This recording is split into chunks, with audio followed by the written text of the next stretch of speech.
I have made a partial graph of this. This is the one about experimental data related to the surface area, about a snow shovel's blade. And the first question is the data point for which the distance is the greatest corresponds to how many, corresponds to the surface area.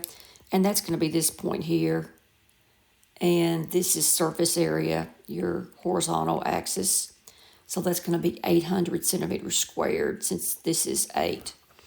The next problem says, according to the trim line, each 0.1 decrease corresponds to an increase in shovel blade area. That's what?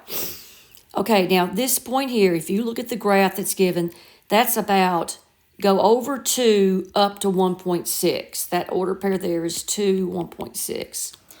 And then this order pair is 6, 1.4.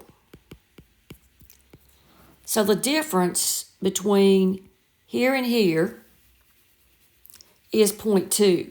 And this problem is talking about a 0.1 hour decrease.